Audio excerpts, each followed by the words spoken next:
Start recording. Okay.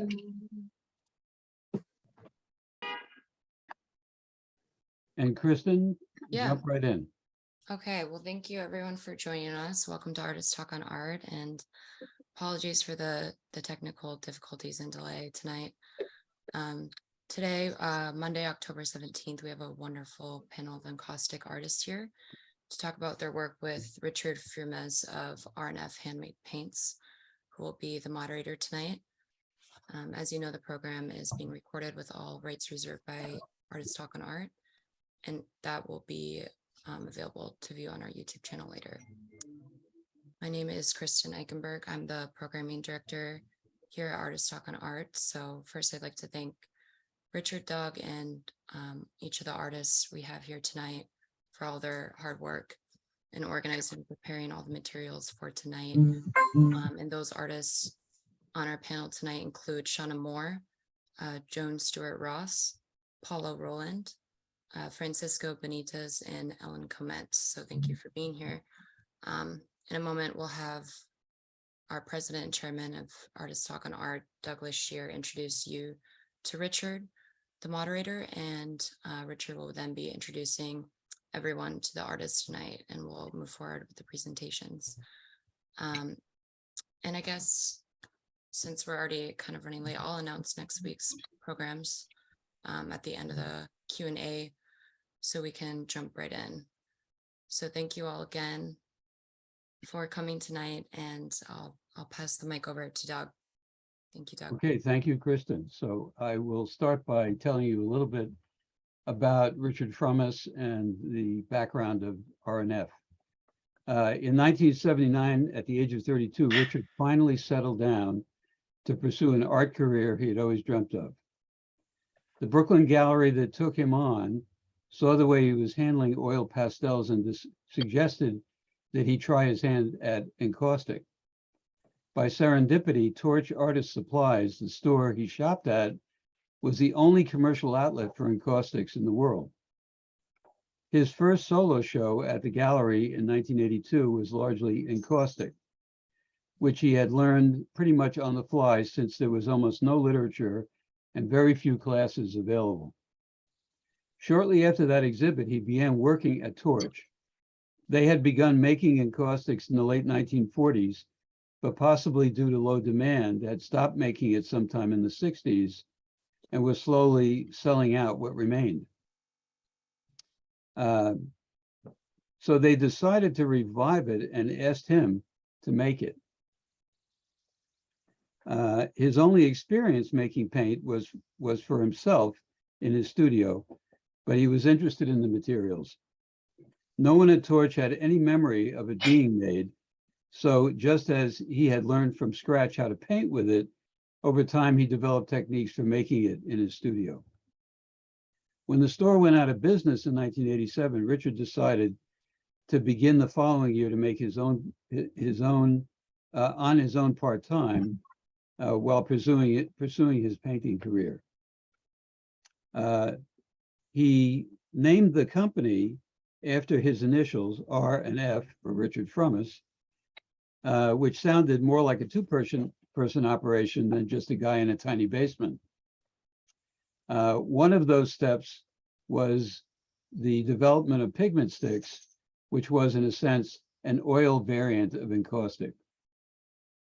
In 1990, Richard moved up to Ulster County, set up in an old livestock building from a former Hudson River estate, and recruited staff of students from nearby SUNY, New Paltz. In 1995, he moved to a much larger building in Kingston to develop workshops and a gallery, and to provide first-year encaustic classes where a number of artists could work in encaustic. R&F is now international, but still remains a relatively small business with more of a craftsperson approach than a corporate mentality. Richard just recently sold his share of the business to two partners, Darren Seam and Sean Sullivan, who will no doubt improve it and keep it going with its very personal spirit. And I should add that both Richard and Ellen in the early 2000s did a panel with us on Encaustic, which was wonderful. And that left the idea of doing it again as we are tonight. And now I'll turn it over to Richard. Thank you, Doug. You can hear me, I assume. Yes? Good. I do want to say that the learning of how to make encaustic paint was trial and error with emphasis on the error and lots of trial. So I'm very happy to be here tonight with everyone, and let's get started since we're running late. Shall we start with Shawna Morre? And Shawna is a full-time studio artist residing in Whitefish, Montana, with over 30 years of art making and a background in the study of architecture and art history. She approaches her practice as a continuation of the modern painting tradition, including American, European, and beyond. And I hope she'll explain beyond, because that's very interesting. The use of encaustic paint allows her to reinvent in vibrant colors the formal plane that is the basis of two-dimensional drawn or painted surfaces. So Shawna, it's yours. Thank you. Well, I'm going to set myself a timer based on Doug's advice. So I'm starting with 10 minutes. And I'm so excited to be here today. I am in Costa Rica right now, and I promised Richard, well, we'd get some howler monkeys in the back, but with our technical difficulties, we might not get all through the monkeys and the presentations. But just checking in, everybody can hear me? Yes. Yes. Okay, thanks. Well, since I'm in Costa Rica right now, let's talk about what beyond means. And I did study architecture in college. I had an art teacher mom. And so study in the arts was for sure a possibility, but a study in graphics or architecture was looked at as being a little more stable. I had a great drafting instructor in high school, so that gave me the underpinning to go directly into the School of Architecture and Allied Arts at the University of Oregon, Oregon being my home state. So fortunately for me, the 5-year architecture program gave me structure in regard to the studio practice, 3 to 4 month projects that you would start with diagrams and schematic underpinnings, as well as precedent studies.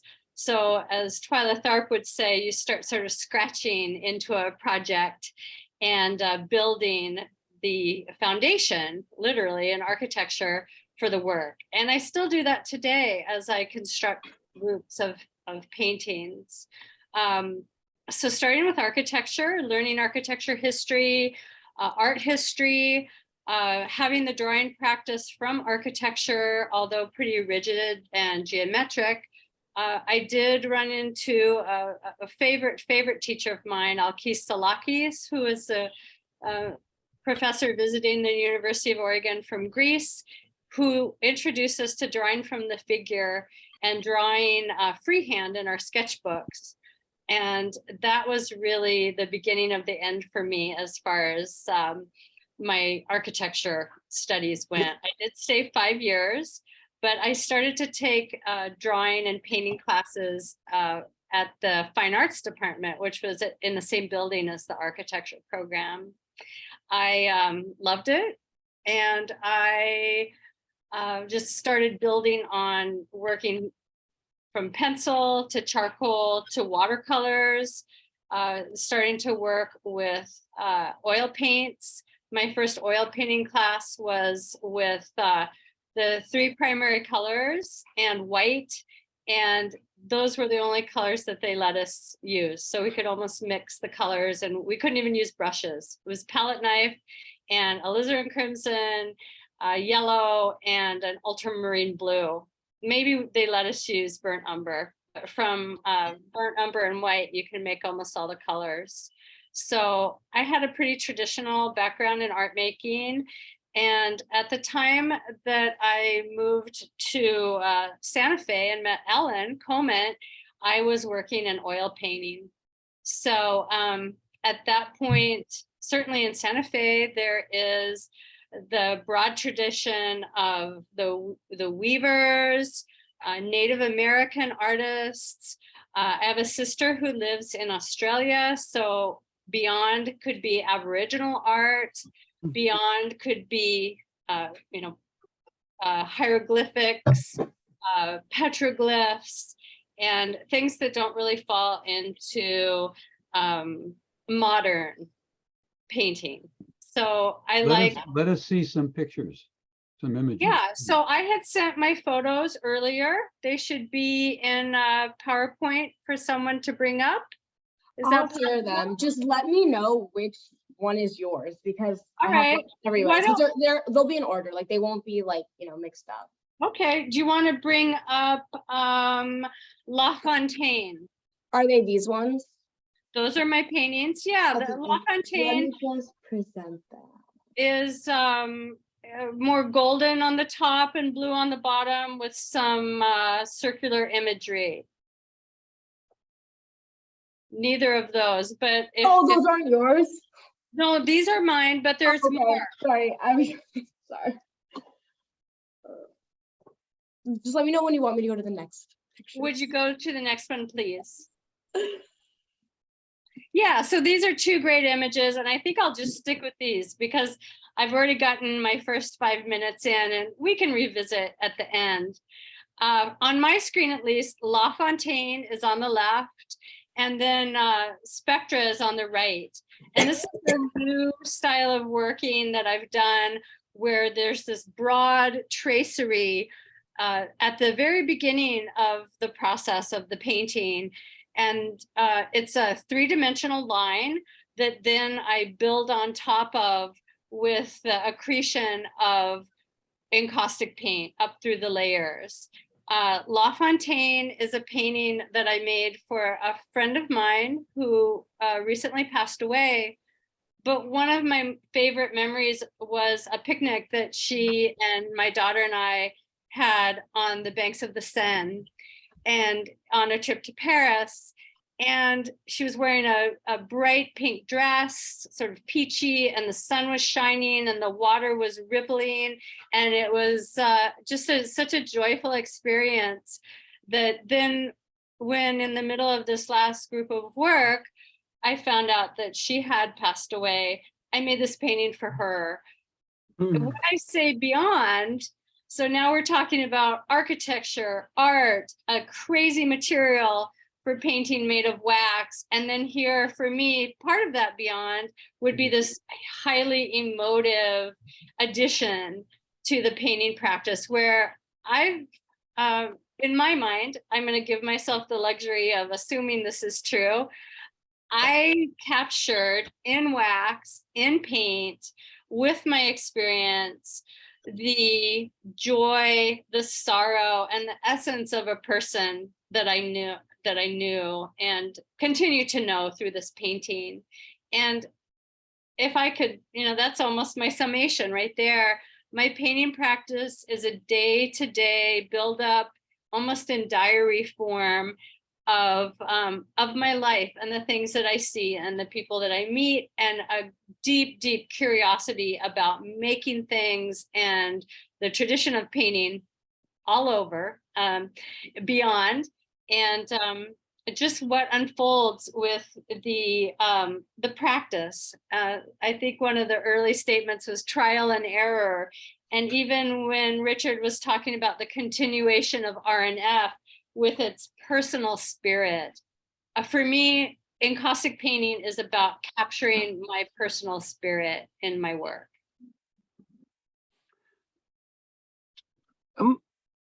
I'm curious, how you touched on it earlier, how encaustic affects your work and changes it.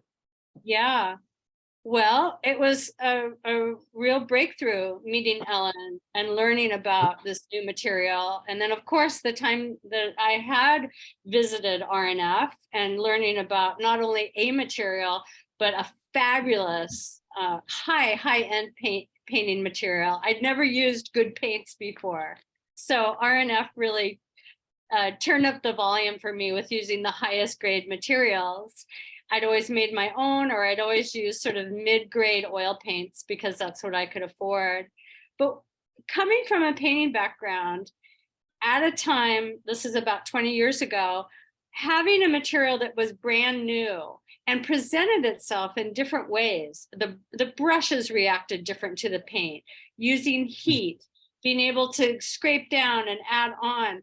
For me, it was like having the opportunity to reinvent myself, but with all the background that I had accumulated up until that point. And I was probably, I was 37, 38 at the time. So I'd sort of stumbled my way through painting with the people who I had met. And then luckily for me, I met Elen, who's a friend and mentor. And then I found this fascinating material that 20 years later continues to frustrate, delight, surprise. And I don't know if I've even begun to tap its limits as far as what its potential truly is.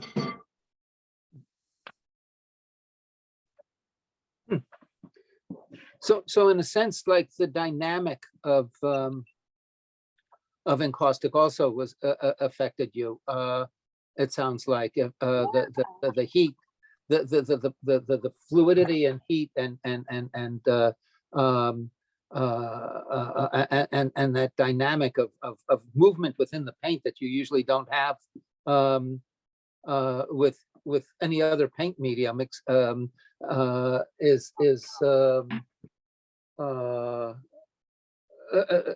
I imagine has had a great effect on what you're on what you're doing. I noticed some of your paintings you titled movement patterns. I mean, you categorize as movement patterns. Yeah, and so that was my last major show. It was all about trying to capture movement.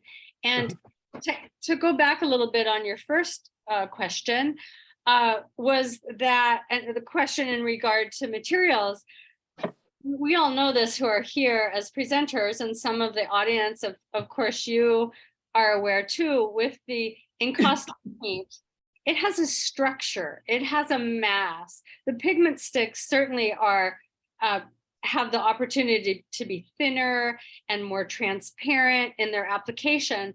But for me, what I fell in love with was being able to build up the surface of information, not only the surface, but the depth and surface, and then be able to sort of hold it all together in a very efficient way. Whereas if I were working with oil paint or acrylic, it would take hundreds of layers to get what I'm able to achieve with the encaustic.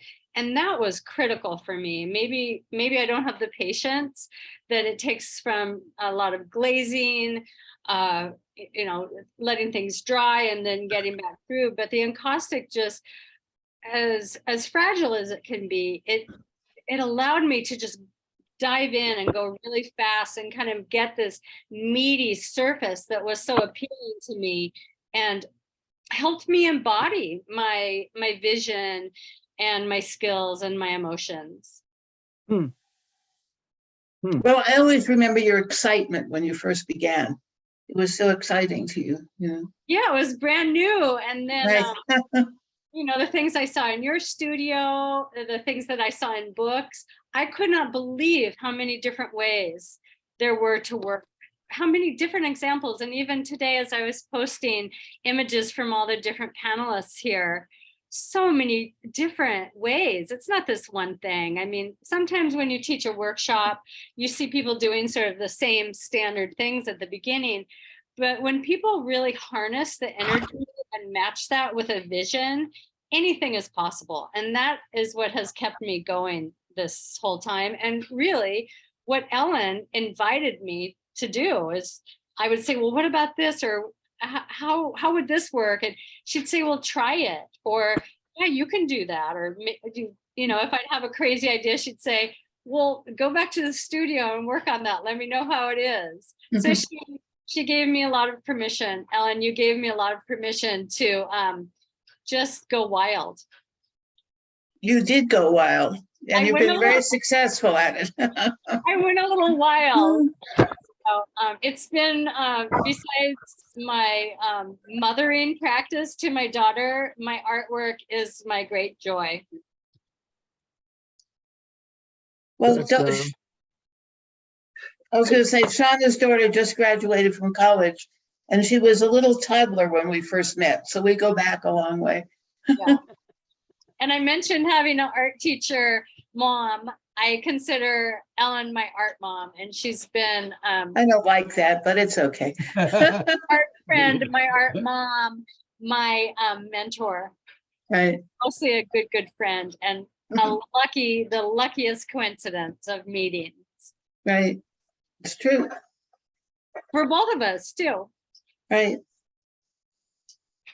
Shall we move on to Yeah. the next artist, perhaps? Thank you so much. Can't wait to Yes. hear what everyone else says. So let's move on to Joan Stewart Ross. I'm going in the order that it was listed on the newsletter. Joan is a Seattle artist, originally from Boston. She 3,000 miles away from where she started. She works in encaustic and mixed media. She graduated from Connecticut College, earned an MA and MFA from the University of Iowa, and studied at Yale Divinity School, Yale School of Art, and the University of Washington. Joan won the Bauer Award from the Seattle Art Museum, and the Keta Kolowitz Award for her advocacy of women artists, a Rome Fellowship, and a Fulbright Hayes travel grant to Vietnam. And Joan has had a residency at the Espy Foundation, Pilchuck, Centrum, Playa, Balestrand, and Rancho Linda Vista. Her work is in the Seattle Art Museum, the Museum of Northwest Art, and several other public and private collections. She has served on the board of Seattle Print Arts, the Bumbershoot and Seattle Arts Commissions, and the Civita Institute. She taught at Pratt Fine Arts and in her own studio, and was a tenured professor at North Seattle College from 1996 to 2009. She is a partner of Ballard Works and maintains her studio there in Nakata, Washington. Take it away, Joan. Thank you very much, Richard. What I thought I'd do for my talk is to show you the places where I work in Encaustic and some of my impressions and inspirations and influences at those 3 different studios. Can you hear me? I'm hoping. Yes, yes. Okay. And Natalia is going to be showing the photographs that I brought.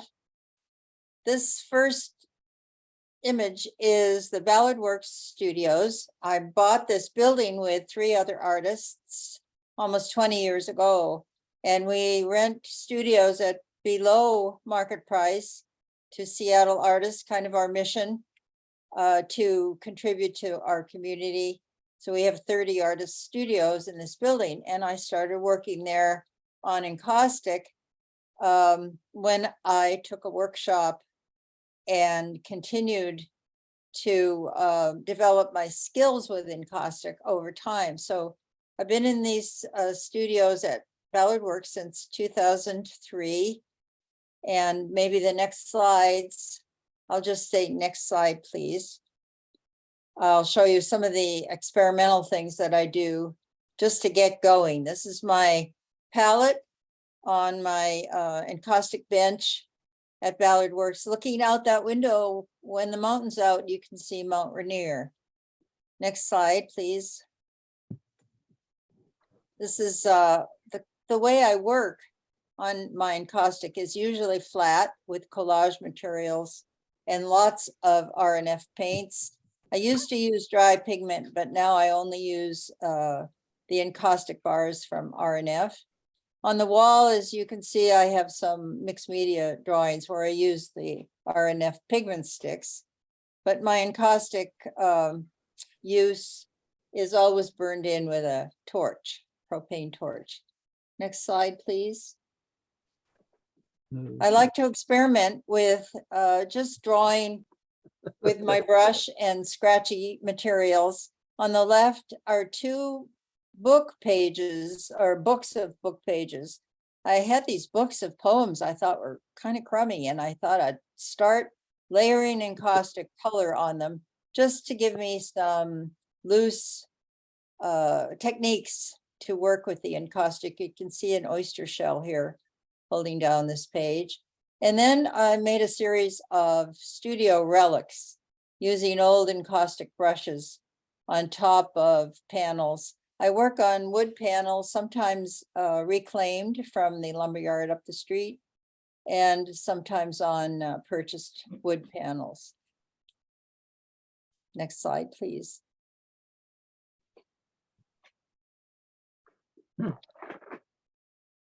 For quite a while in my Ballard Works studio, I was working on separate panels that were joined on the back with mending plates, so that from the front, they seemed to be seamless, but yet, of course, the seam was part of the composition.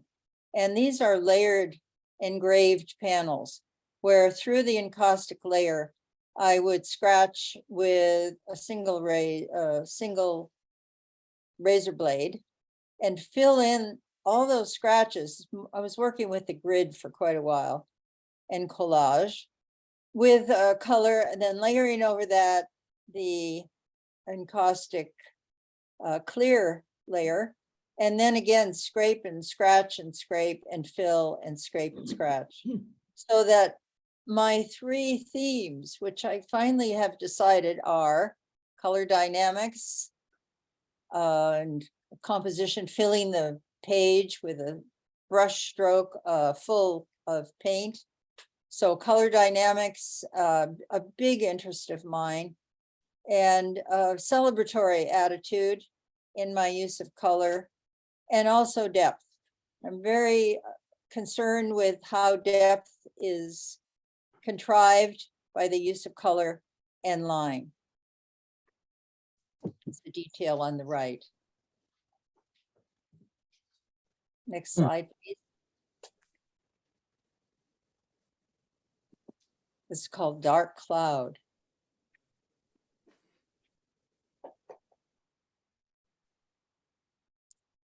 I also started in this studio using textiles that I got in thrift shops, mainly cloth that had a kind of embossed attitude to it, sometimes even sparkly parts, where the encaustic built up over these textiles would also add to my digging in and building up.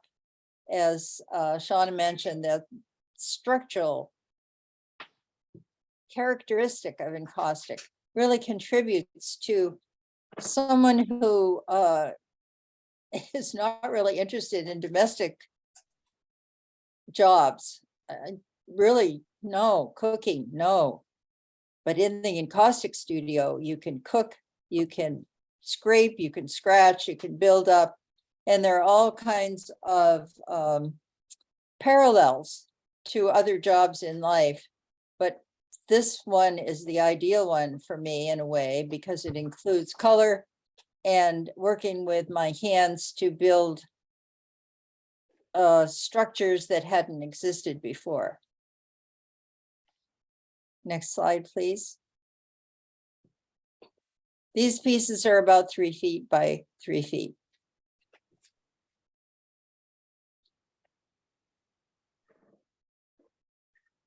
My other studio that I've been working with with a kind of different aspect technically in a way, and also environmentally, is my studio in Nakata, Washington. Nakata is a very small village in the very small town of Ocean Park on the Long Beach Peninsula in Southwest Washington State. And this place is surrounded by water on three sides, the Columbia River at the bottom, the Pacific Ocean on the west, and Willapa Bay on the east, oyster country. And my studio is only a couple blocks from Willapa Bay. You can see a shot of the bay here. And everywhere there are oyster shell stacks that reach sometimes up 20 feet high or so, made up of oyster shells that have been emptied of their oysters and are used both to be put back in the bay for the tiny sprat baby oysters to glom onto. And also they're used for vitamins and other kinds of technological uses. So here's a shot of the oyster shells, and the luminosity of the oyster shell just fit right in with my love of encaustic, because of course the luminous quality that the wax gives to the world is something that the oyster shell and the mother of pearl quality, as well as the Baroque shape, really all go together in a great combination. Below is a little shot of my husband and me on the Long Beach side of the peninsula. Pacific Ocean is out there. Long Beach is the most lengthy, contiguous beach, 28 miles, with no interruption in the world, as my husband John likes to tell me. It just goes forever. Next slide, please.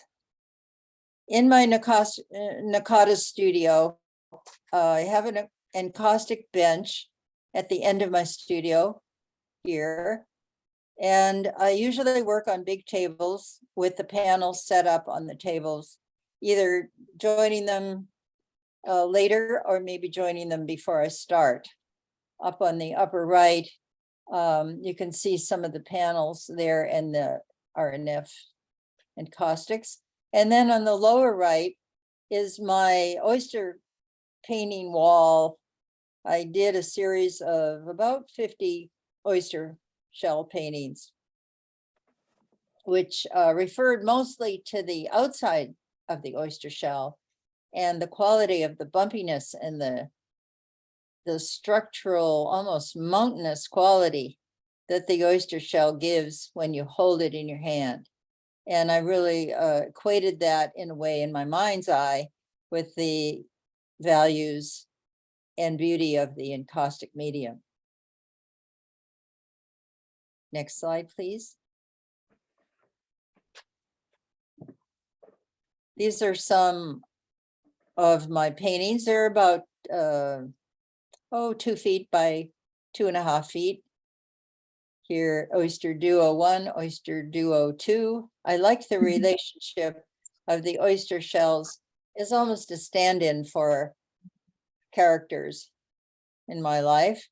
The one on the bottom is Estuary 1, Oyster Estuary 1, which is one that is now in the Encaustic Museum. There's the oyster and the little sprat off to the side. Next slide, please.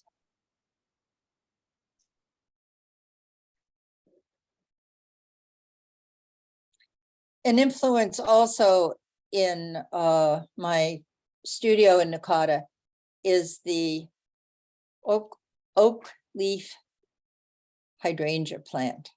And this is a slide of the oak leaf hydrangea. And I'm going to show you also some photographs, images of the oak leaf hydrangea painting that I did, a big triptych.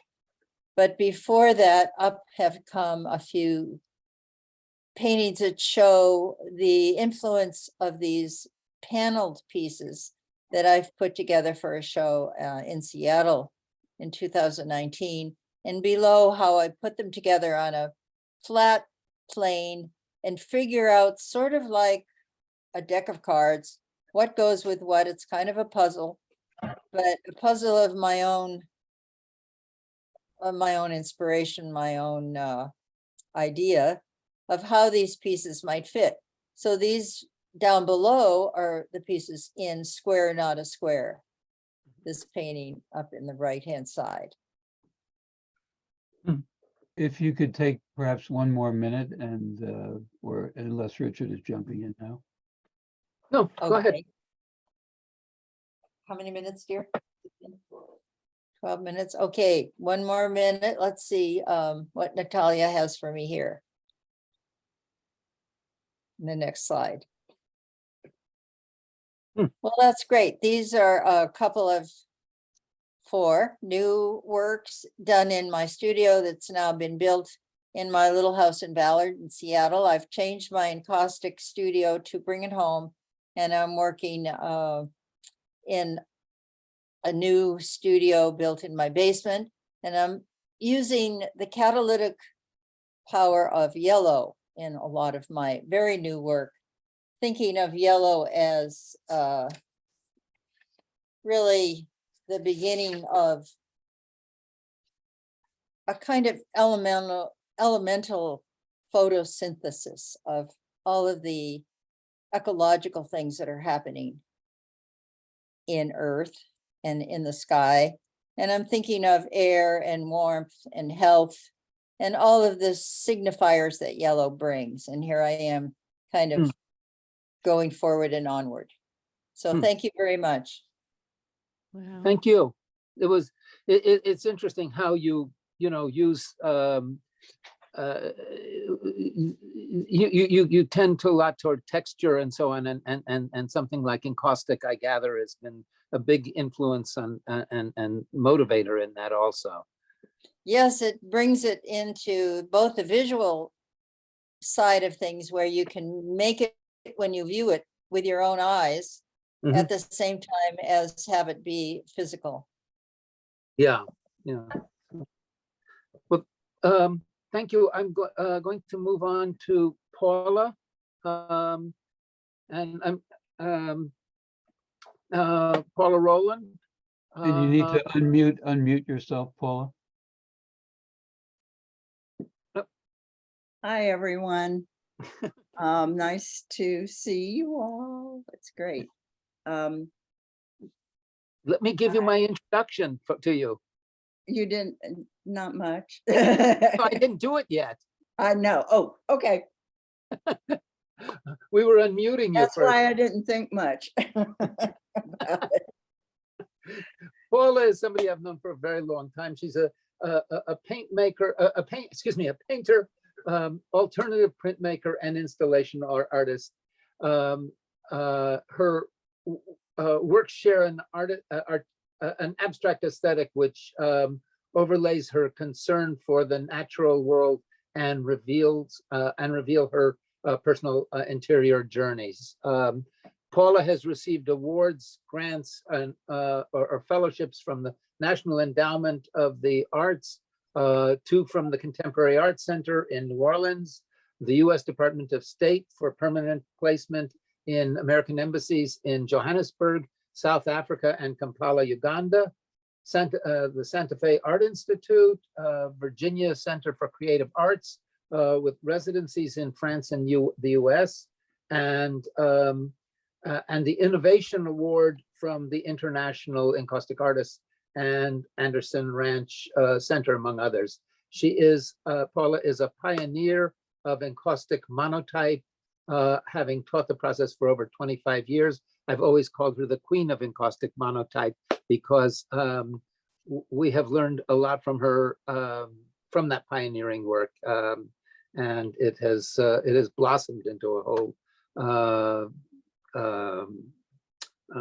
category of encaustic painting. So take it away, Paula.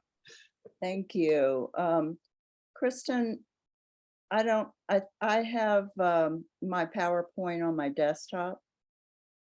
So I think I'm just gonna see, I have to share screen. And here it is. And I'm gonna start it from the slideshow. And That looks great, Paula. thank you. Thanks to Lori Rounds, who helps me find my way with technology. So, so what do I do now? I forgot. Just play, stop, chat, mute, share. Paula, you can use your space bar to move through. Oh, that's right. Okay. I don't know why it did. Anyway, I'm gonna do a little more of a tradition, what I think is a traditional talk. Now I went too far. How do I go back? Use the arrows on your keyboard. Got it. Okay. I'm going to start with a couple of my first works that, not for very first works, but first works in graduate school, which was in the mid 80s. Because they kind of tell the story, all my work kind of follows what goes on in my life. And this is hurricane number 3. I grew up on the Mississippi Gulf Coast near New Orleans. And the place where I grew up in Biloxi, Mississippi is known for, or should be known for, where Hurricane Katrina hit and completely demolished the place. But my whole life growing up there on the beach, and my parents had a motel in Biloxi. They moved there, they bought land, they built vacation cottages, and I was born there. And over the years, it morphed into a motel. And it was kind of an interesting place to grow up. And about hurricanes, they never hit while I was a kid and growing up there. So people wonder, why would you want to commemorate something that's so awful? It wasn't awful for me because it was fun. We got out of school, we bought all our candles and batteries and supplies and boarded up the windows, brought in the furniture and bought up the outdoor furniture and stuff. But the hurricanes, the whole time I was there, always went someplace else. So here you can see, this is about at least 5 feet tall. It's on masonite, and it's what I remember of hurricanes is they always seem to come at night. You'd look out the window, it'd be pitch dark because all the lights and everything, electricity was out, and bolts of lightning would illuminate strange things like this, maybe things flying through the air. And there's beach material, things that I gathered from walks on the beach. And I put an actual window, and three-dimensional window sticking out of this piece, because you never look at a hurricane directly, you only look through the window. So that was one of my first pieces in graduate school. I also need to say, and this is a series late in graduate school, a couple of years later, called the Forest series. And one of the interesting things about where I grew up is it had this dichotomy. The Gulf, which I could see perfectly from my house, was forever calm except when there was a hurricane. There was not any surf. There's, it's just the sky, not many clouds, and a flat 20-mile long beach. But behind my house was a swampy, woody area. And that is what attracted me. But in my work, I often incorporate both. So in this series that I was working on, I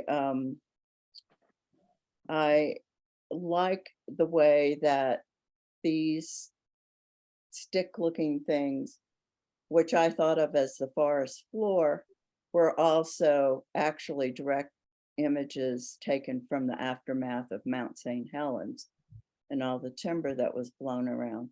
So I combined a realistic, more realistic area with an abstract area. In fact, abstraction was first discovered for me, or made sense for me, through the debris of hurricanes, all the different materials and objects and furniture and things, and all smushed together in the aftermath. I moved to I'm sorry, I keep hitting the wrong button. I moved to Santa Fe in 1989 to teach at the Institute of American Indian Arts. And I taught there for 7 years. I taught painting and drawing.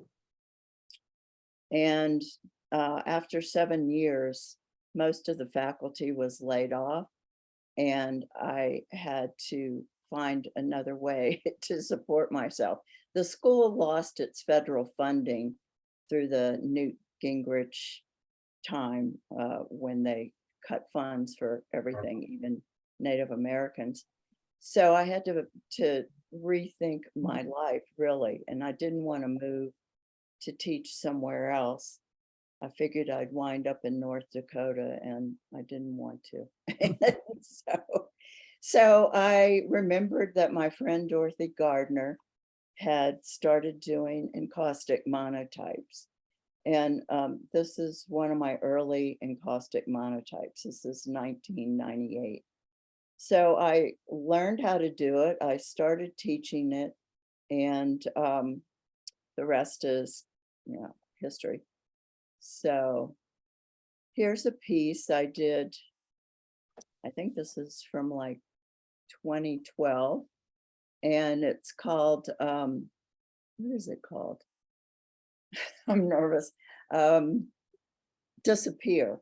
And this was inspired by an aerial, a flight flying into New Orleans, but for some reason they went more, the pilot went more over the Gulf and the land that was disappearing from the sea.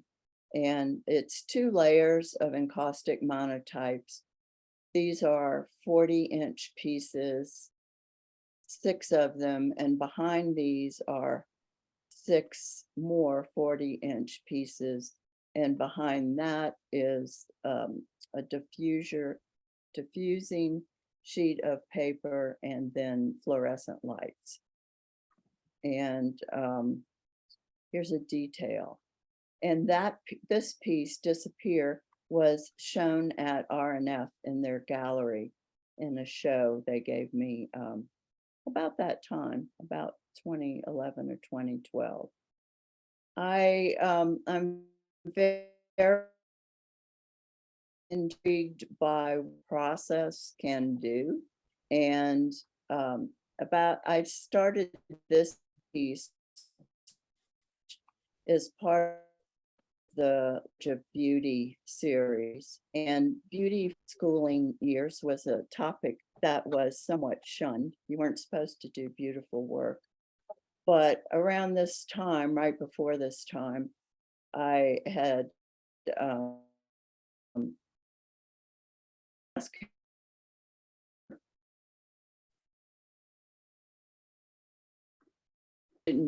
I wanted to see beauty, and that's all I wanted to see. So I did this series. They're about 40 inches high, I think. I like to work large. And here's another backlit piece. It's called Fire and Ice. It's also 2 layers of 40-inch print paper with encaustic printed on it, offset to the paper. And you can't see the layering in here. They're not cut paper like the last one. Here is a detail, and the two layers meld together. They meld together in your vision. So this piece was shown in Houston at a Houston print fair or something like that. And Paula, if you could manage to show us a few more images, maybe a little more rapidly. we would okay, Love, I think everybody would love to see a few more. okay, I'm gonna go fast. Thank you. The paper with graphite paint that I put on and fused in. This is Newlandia, a series thinking about, and this is too, thinking about what the earth will become. And Newlandia also included a map series, Finding My Way in a New World. This one's called GPS Newlandia. Another one, a triptych, monotype triptych, a monotype map. How am I doing on time? You're doing, you got about 2 more minutes. Ah, okay. This is one of my more Ah, 2 recent minutes. paintings. It's 40 inches by 60 inches. I'm really crazy about materials. They tell me what the piece is about. This is called Cosmic Debris. This work is at the start of the pandemic, and it's a diptych collage that morphed into my current series for the last 2 and more years, the Cohen series. And they're Cohens because I didn't quite know. They were a puzzle to me. I didn't know where they came from. I didn't know what they were about. And Cohens trick the mind to go beyond logical thinking. So, and then somehow after doing these for a year, they sort of reverted to organic visions. This is my studio. I have steel bars. I hang the Cohens all around, or any monotypes. This is my giant hot box that actually this piece right here. Can you see my pointer? Yes. Yes. Yes. Okay, this piece was printed on the hot box. These are more recent Cohens, more abstract, and my plan is that they will remain individual pieces, but some of them will become installation pieces as they overlap and as I add a little more variety. This one's from this summer. It's called World on Fire. Mexico had quite a bit of fires. There's another, these are the last 3, I think, are recent. This one's the most recent. And a totem.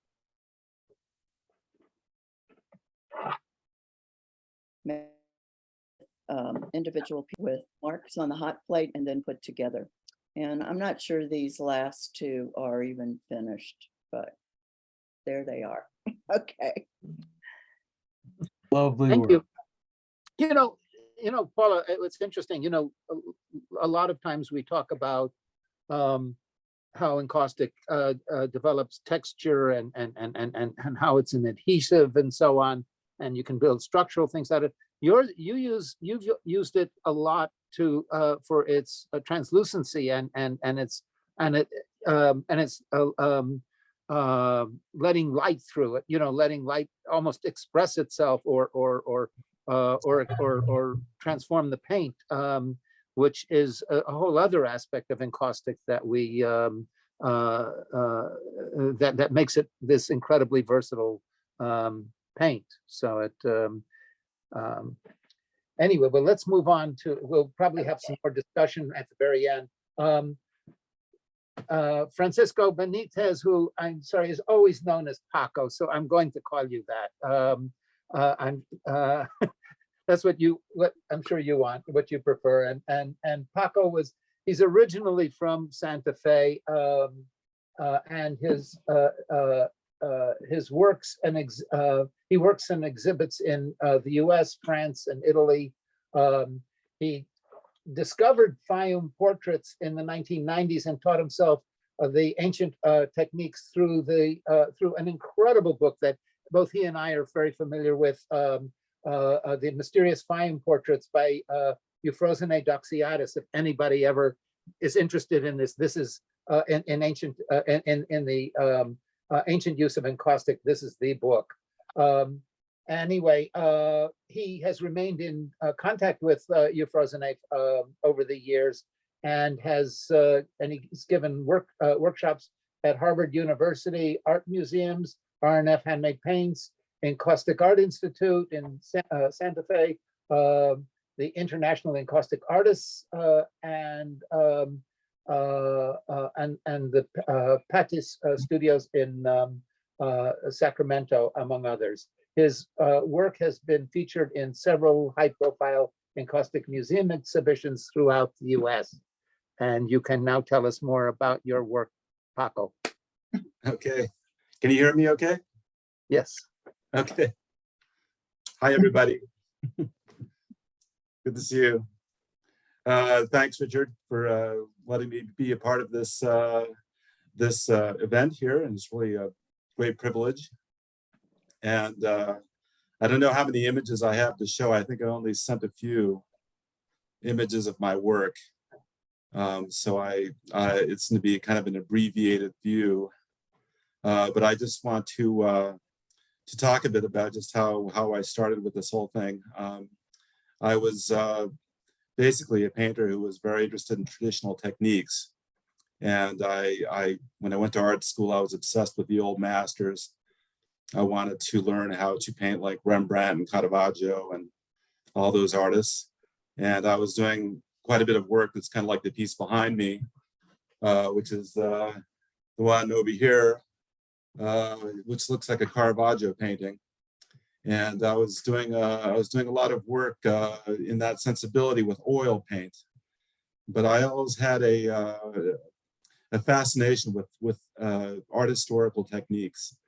At first, it was with the techniques of a lot of the Baroque artists, learning about their pigments and the way they layered things, and also the way they developed the paintings, and also just the iconography, the actual depiction of people. So I've always been resolutely figurative, even though I've really been attracted to abstraction too.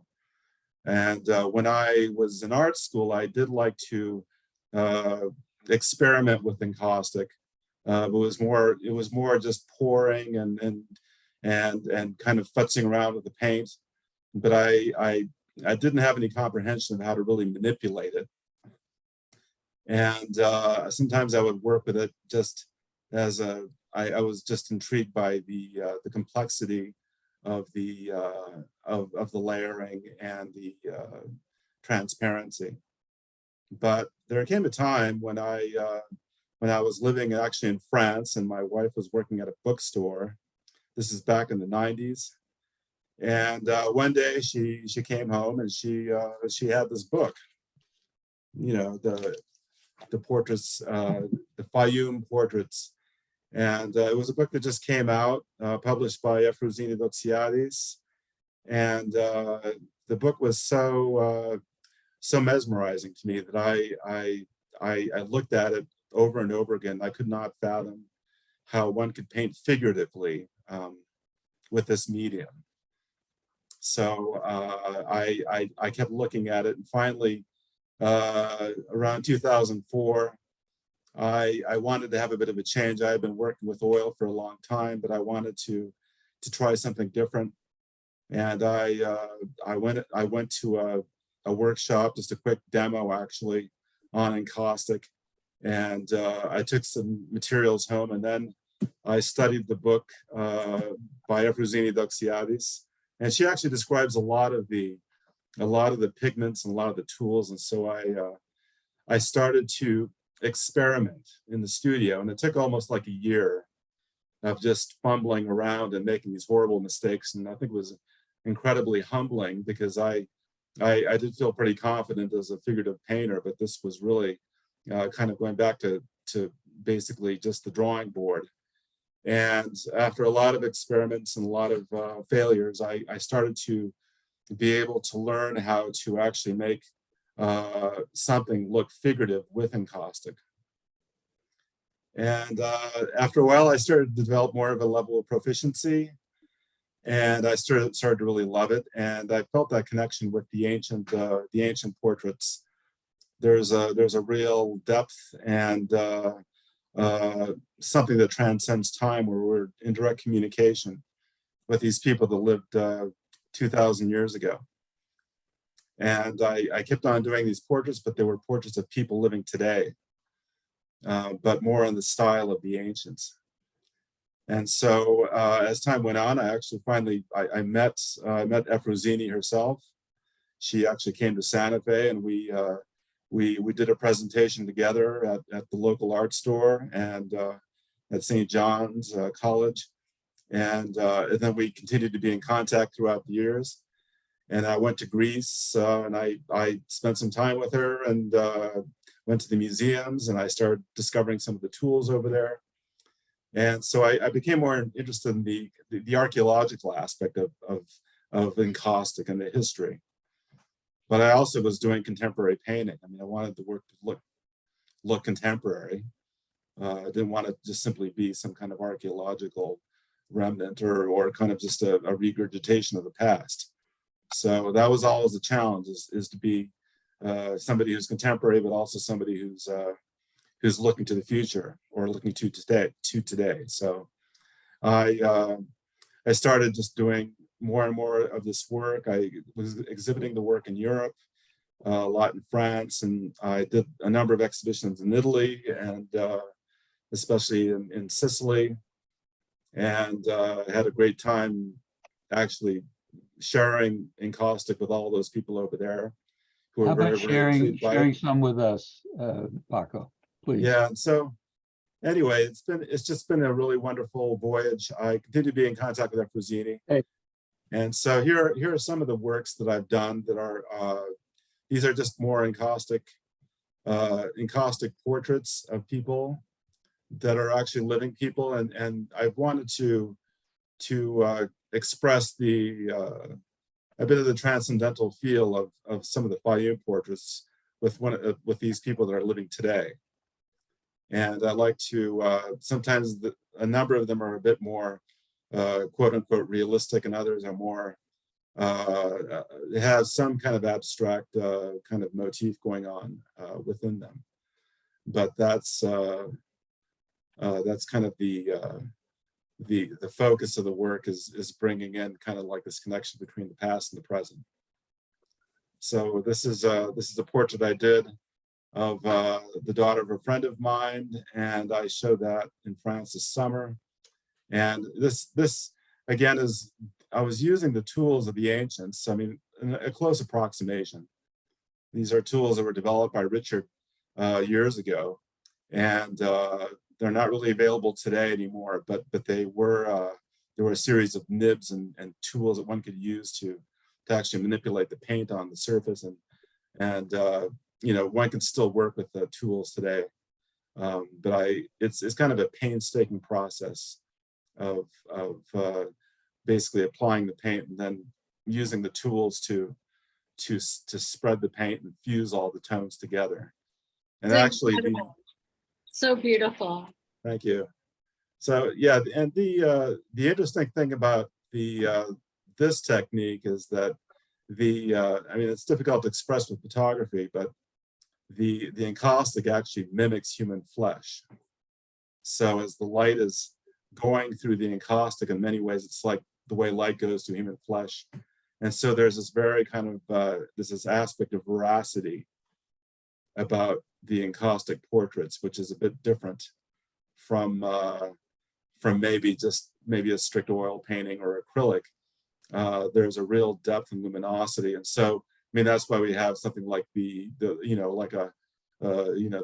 wax museums, like in London, where figures are made out of wax. And so with these portraits, there's a little bit of that aspect. It's a bit haunting because the skin actually really has this optical quality, which is like human skin. So I think that's why the Greeks and the Egyptians were using the technique, because it did kind of make the figures more real in a way. And so I've been really interested in that kind of connection between, conveying kind of a living person, but also making that image kind of permanent in this medium. I don't know if we could go to the next slide. I'm not sure if there's anything else after that. I only have a few images this time. Now we're back to Shawna. But anyway, I don't know. And then the one on the right is a little bit more of an experimental piece.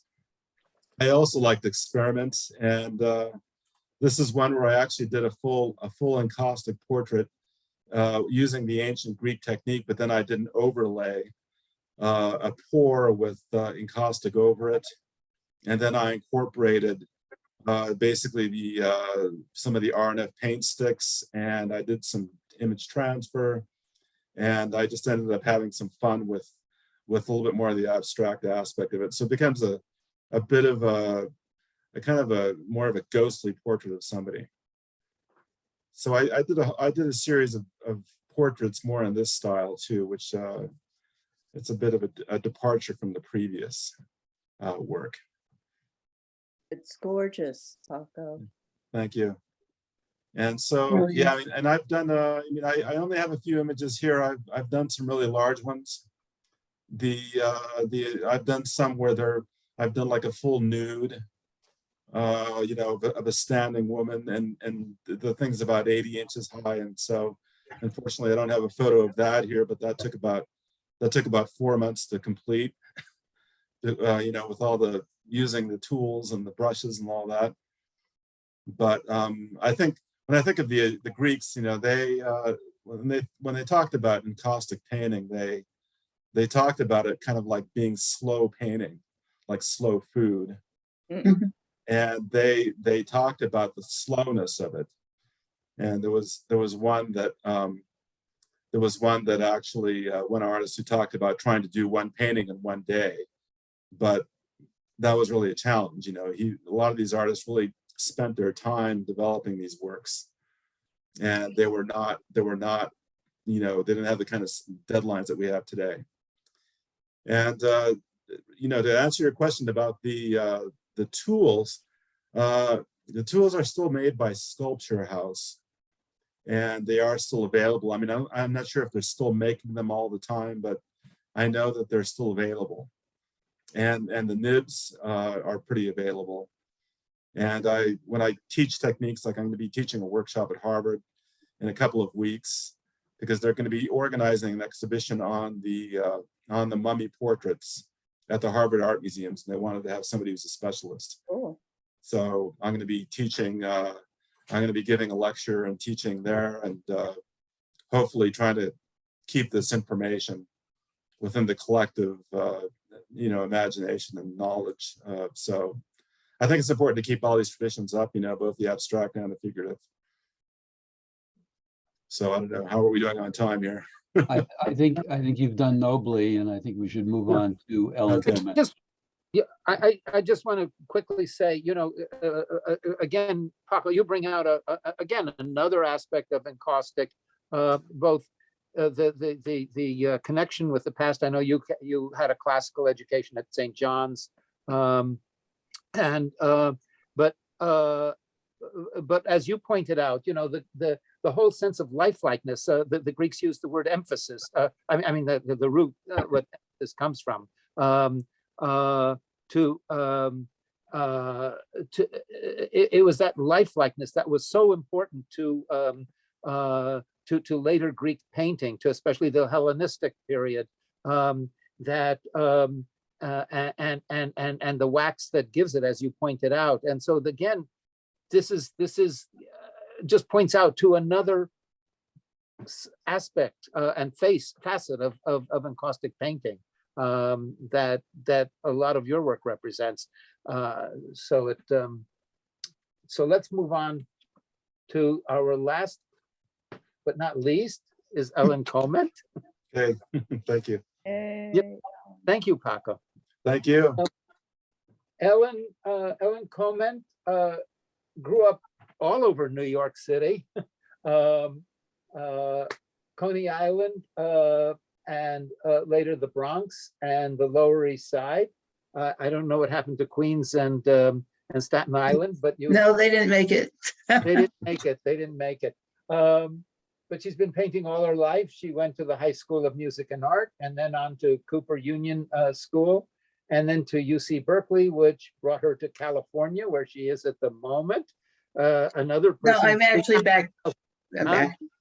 I wrote that in California, but I'm back. Oh, you're back. Okay, well. New Mexico. Okay, well, you're still quite a few thousand miles away from your Right. origin. Like a lot of us. I came from Colorado. Somehow we have to run away from home. Anyway, for about 25 years ago, someone gave her a piece of wax. She had a vague idea that something was possible, but no idea how to do it. She finally found a little information in a book about that had many techniques in it. And boy, do I know what you're talking about, because that's how I started. With just a chapter in Ralph Mayer, and she started playing. She didn't do so well at first.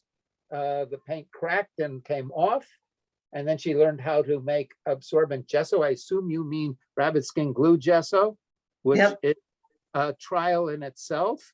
I was so happy when you started making it.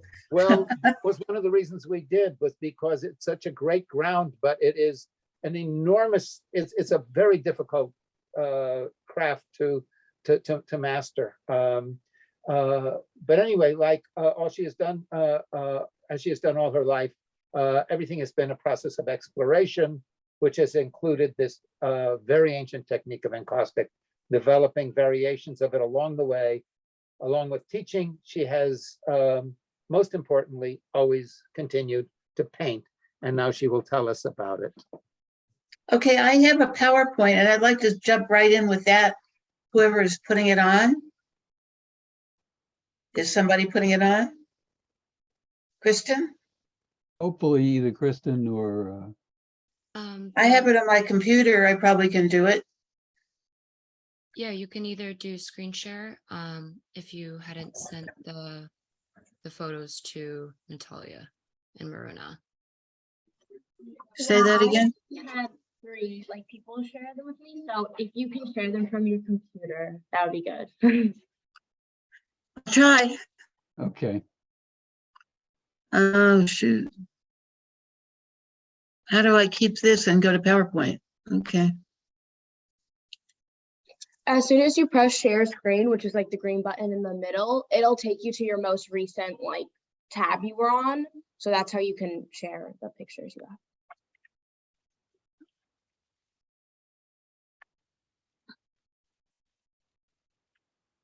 Ellen, do you have the share screen at the bottom of your Zoom screen? Well, let me get up to PowerPoint. I thought somebody else was going to do it. Okay.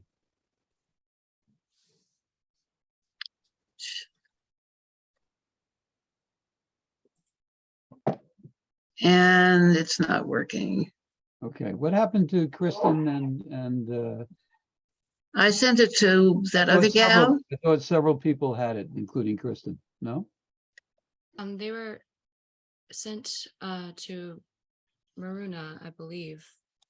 You sent it to Maruna? So you don't have it, Kristen, at all, or no? I have it, Doug, no? Let me go back and Do I have it? I won't. I'm have it. trying to get there.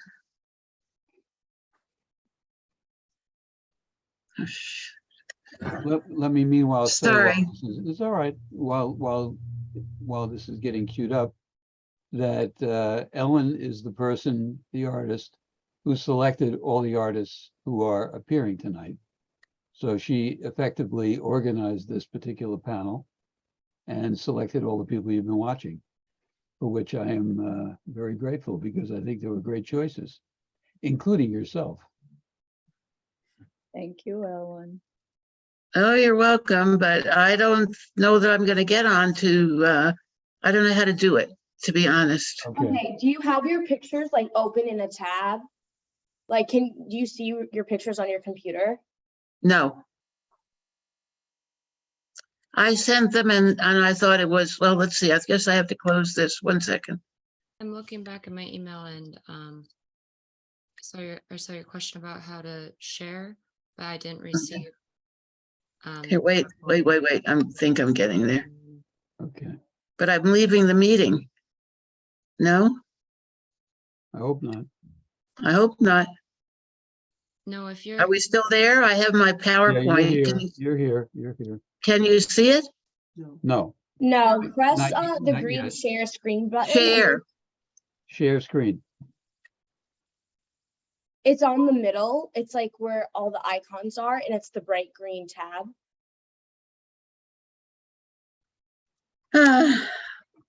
It's what? Okay, it's bright green and it has like a little arrow and it says share screen.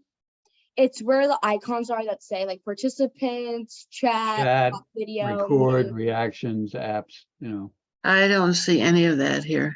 At the Okay. bottom. The bottom of your screen, I'm at the bottom of my screen, okay. use your Put your mouse. cursor on there. Ellen, Okay, you I'll need just to talk. be, you have to be on the Zoom screen. They're talking about what's on the Zoom Well, that's screen. the problem. If I'm on PowerPoint, this No, is You why can't see your Zoom screen? I see can't the see it? Zoom screen. Zoom, go to the Zoom and just press share screen. You don't have to necessarily be on the PowerPoint. As long as it's like the last tab you were on, it'll automatically go to the pictures when you press share screen.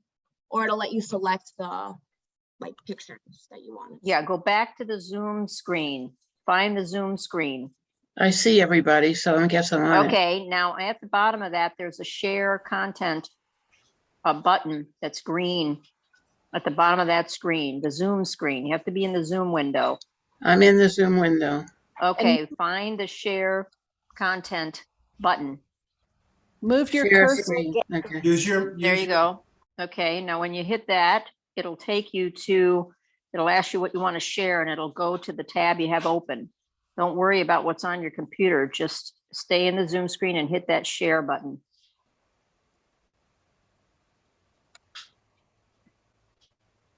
No. Ellen, I just sent you an image of the, yep, looks like you're getting there. All I'll right, tell now you you're- what. Let me just talk to you, okay? I'll tell you about my PowerPoint. You won't see any pictures. The PowerPoint started when I started painting about 50 or so years ago. And what I showed you, which I can't seem to show you now, is that I started with figurative work and I started with landscape work. And then I showed you the first Encaustic show that I had, which was in about 2000, year 2000 in Portland, Oregon. And it was a photo-based show. And I'm trying to get this your screen sharing. I don't know how. Okay. And then I showed you that I took that same kind of technique of including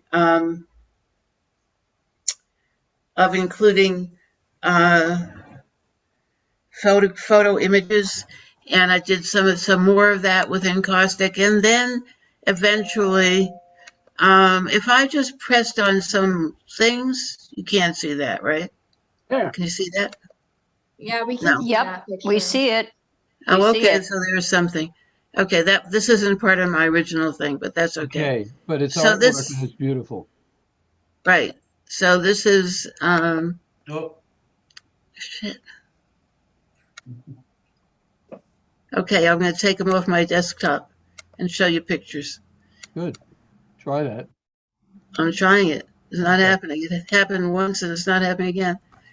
Uh, So anyway, the story was There it that a is. lot of There it the, is, there it is, there it you is. see that? Okay, good.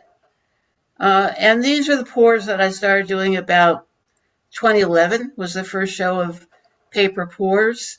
And I'm sorry you're not seeing the other thing. It was kind of, I thought it did a good job, but anyway. Right. What's Um, the approximate scale of this piece? this is 30 by 44 Mhm. paper. Right. Okay, let's get some more. I'm just clicking things on my desktop Okay. and seeing what happens. Okay. So here we go.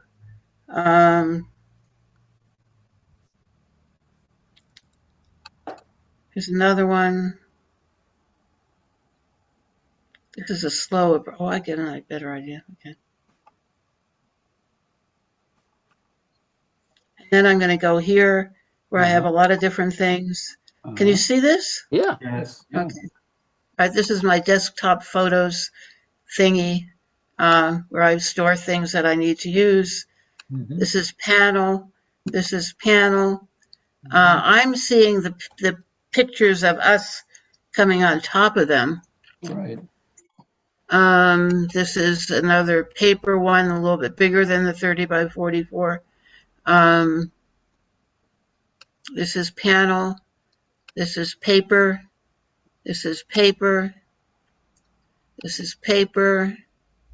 This is a show inside of a gallery. This is my collector, Dr. Jack, which I just visited. He has about 200 pieces of my early work. There's me a few years back. This is a panel, paper. And one of the things that Shawna and I both have a kind of curiosity about watercolor. And I'm trying to move this over a little bit because when I enlarge it, are you seeing people in front of it? Okay. No. Not so much people, but No. we're only getting like 2/3 of the image, let's say. That's what I'm talking about, right? Yeah. Okay, so can I move this over? If you double click the image, maybe it'll work. So let me just say this to both There we Ellen go. and the Yeah. audience. Before this gets its final life on YouTube, we will re-record Ellen's original PowerPoint somehow, That would be nice. and then we will edit it in. So, that's my promise to you. We'll fix it. Okay, good. So here we go. This is the first, this was a show of photo-based encaustic that I did in, oh gosh, the show was in San Francisco, early 2000 probably, something like that. And then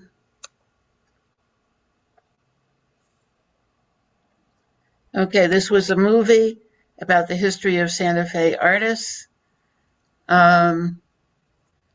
This was two pieces. Sorry, okay. It's going faster than I am, or I'm going faster than it is. This was in a show at the gallery in Santa Fe a year ago. Go, go, go.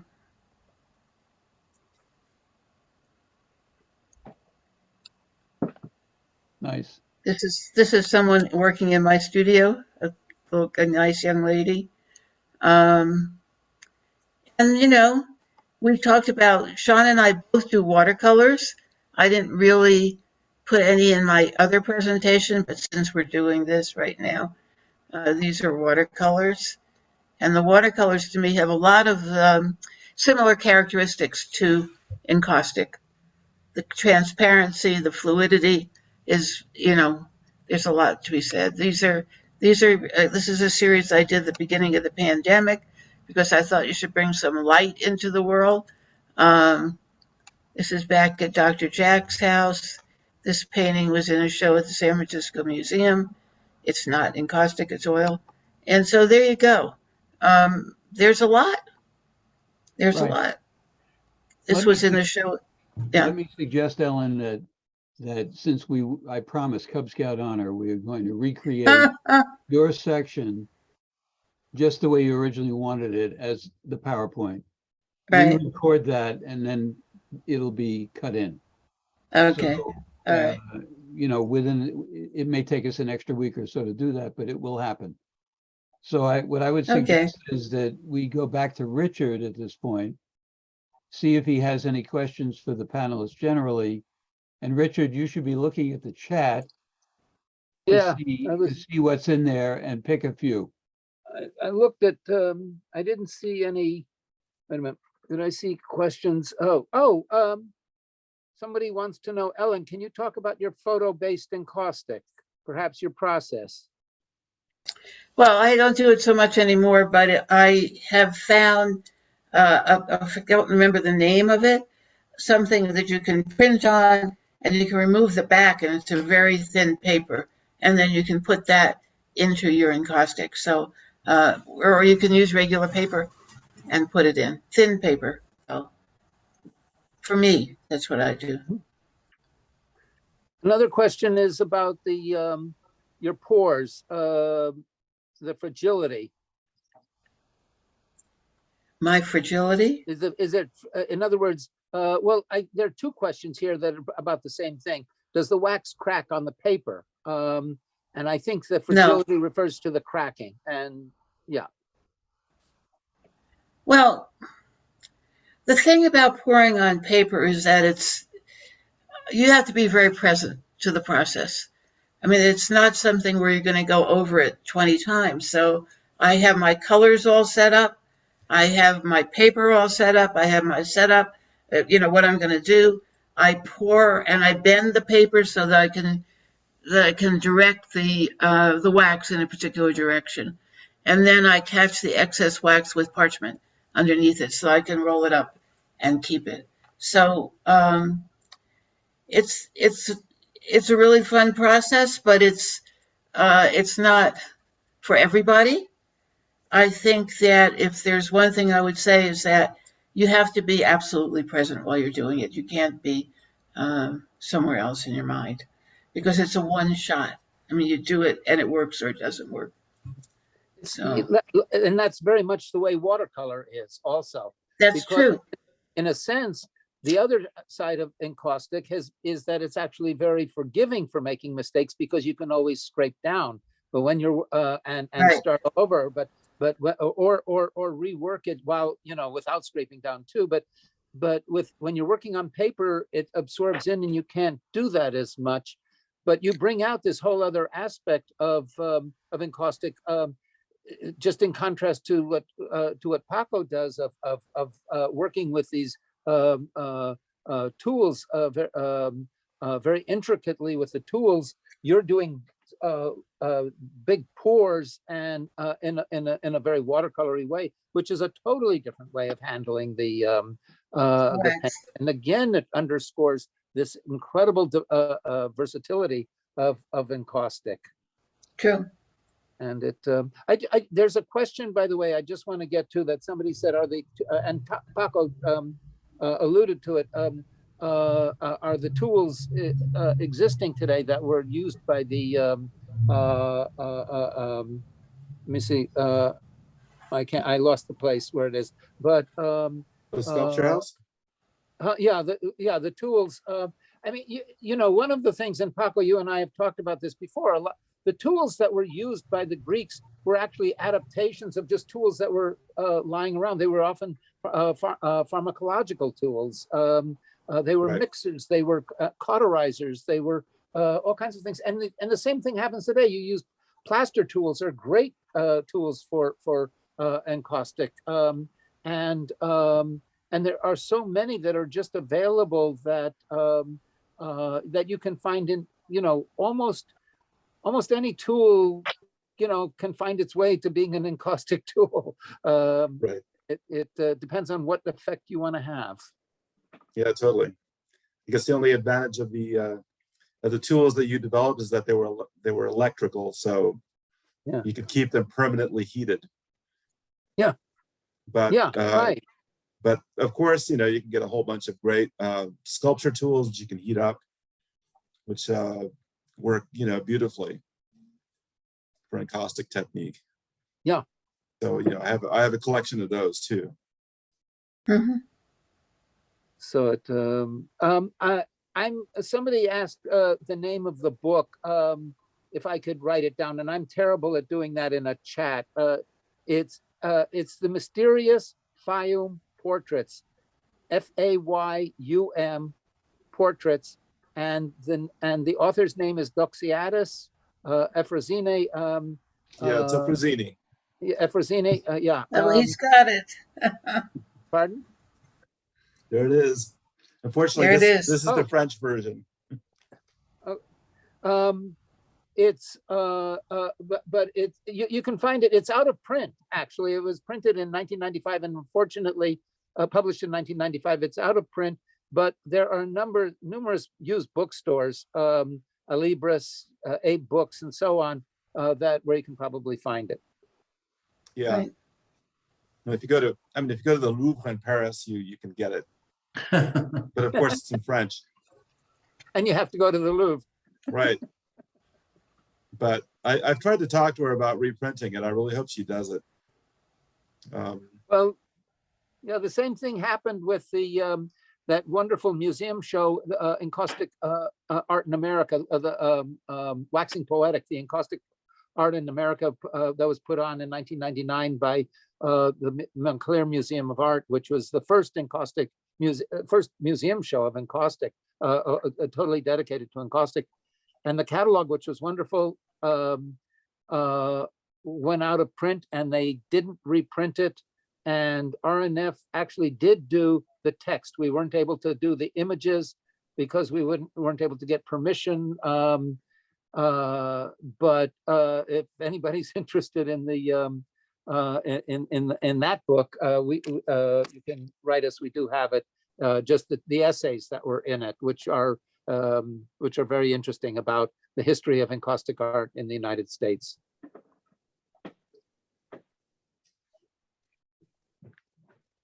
Anybody? I suppose I should look for some other questions. Wait a minute. I think Can I say one more thing?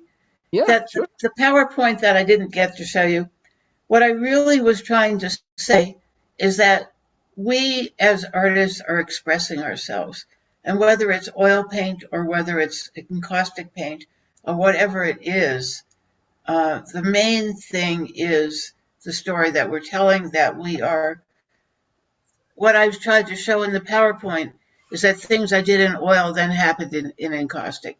So we're not, and I know Paco, for instance, works with both oil and encaustic. So, it's not just what encaustic can do, it's what we as artists can do. That's it. I always say that there's a painting that some paintings that my wife did with some really awful paint. We're not going to mention what it was, but it was awful paint.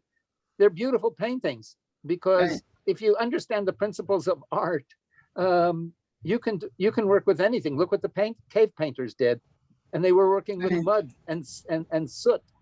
So that underscores, I think, what you were saying. Absolutely. You're right.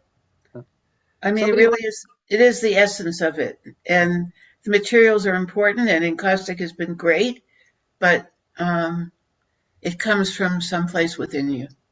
Right. Somebody, by the way, wants to know what weight paper you use for your pours. Stonehenge. Stonehenge, okay. It's a printmaking paper. I don't see any other questions. Okay, I will jump in here and say, first of all, thank Ellen Koment for identifying all the artists that have appeared in this recording, this event. Thank you, Richard Frumess, for all your wisdom. I mean that tonight, but I mean that also as a lifetime of work. What